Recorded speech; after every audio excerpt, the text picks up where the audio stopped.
Assalamualaikum warahmatullahi wabarakatuh. Teman-teman, gimana kabarnya hari ini? Mudah-mudahan tetap semangat dan selalu memberikan manfaat luas. Ya, baik.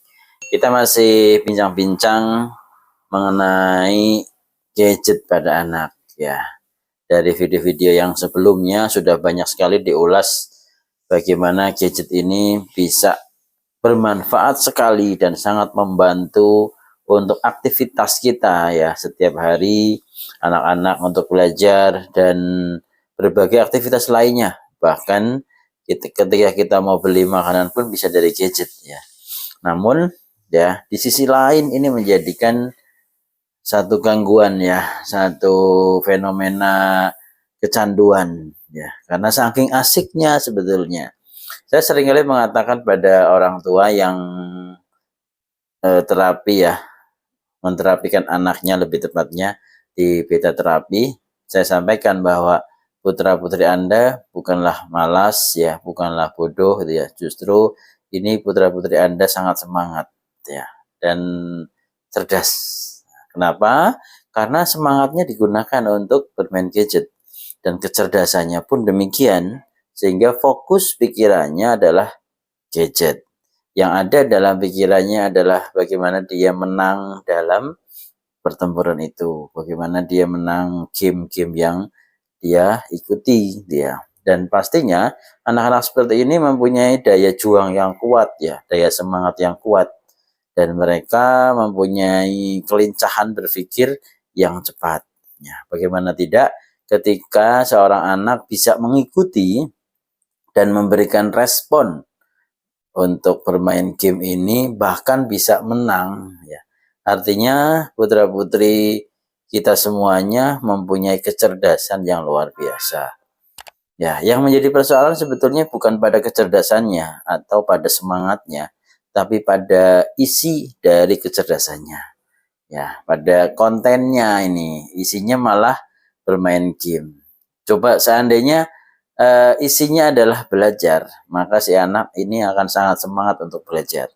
Ya tentunya juga enggak juga ya ketika seorang anak belajar sampai enggak mau berhenti belajar juga itu hal yang kurang pas juga. Atau seorang anak yang rajin banget ya, sampai-sampai dia tidak peduli dengan keluarga, itu juga hal yang tidak wajar. Sehingga sebaiknya bagaimana kita mengendalikan ya, mengendalikan seorang anak supaya dalam kondisi sosial yang wajar ya.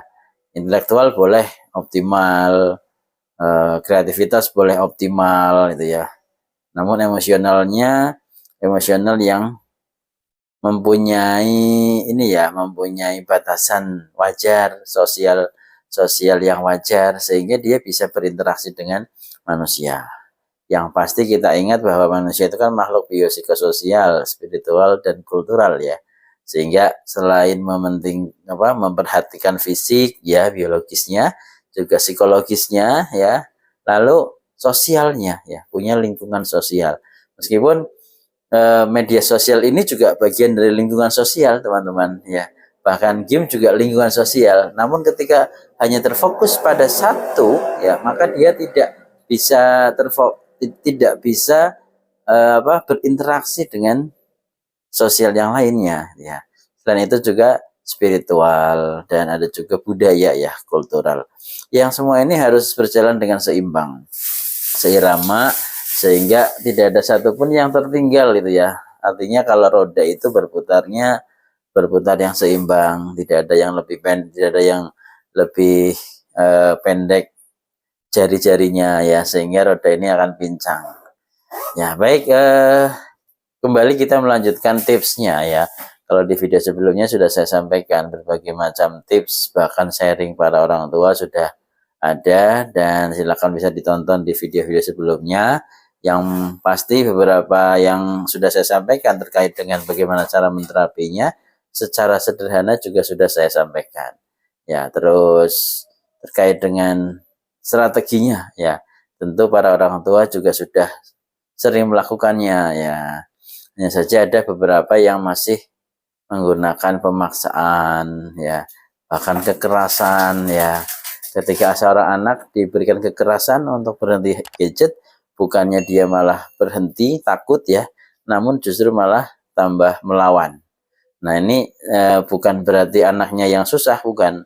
Memang metaprogramnya ya, pikiran bawah sadarnya memang dia punya program seperti itu ya, sehingga sebagai orang tua kembali lagi ya, kita sebelum melakukan satu tindakan ya, kita lakukan kajian dulu, kita pelajari dulu, kita cermati dulu, sehingga tidak langsung menjas ya, tidak langsung menyalahkan, tidak langsung tadi menghukum gitu ya. Namun kita pelajari dulu apa sih kebutuhan mereka, sehingga kita bisa memberikan solusi yang sesuai.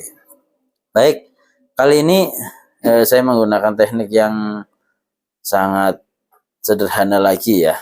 Selain kemarin saya menggunakan teknik self hipnosis, ada juga teknik mengendalikan waktu ya, mengelola waktu.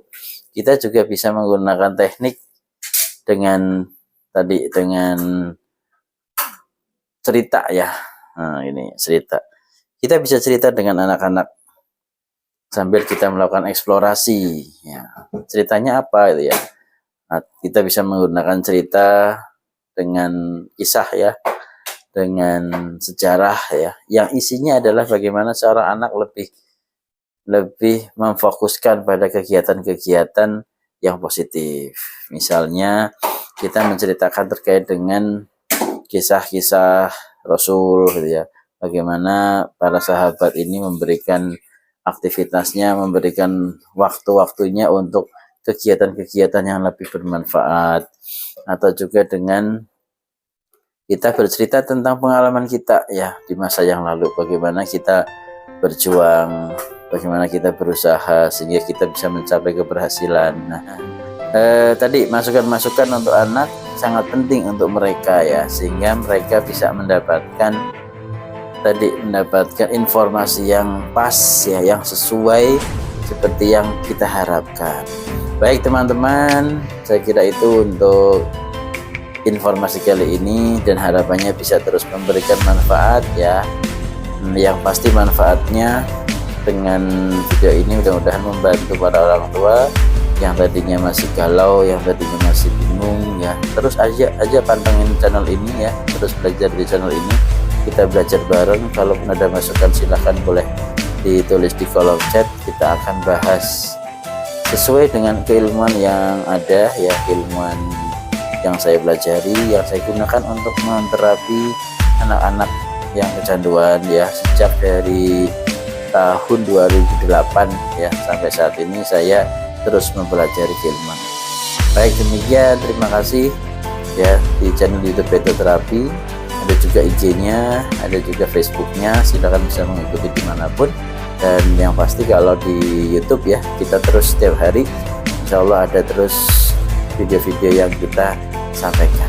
Demikian, terima kasih, salam sehat dan salam luar biasa. Assalamualaikum warahmatullahi wabarakatuh.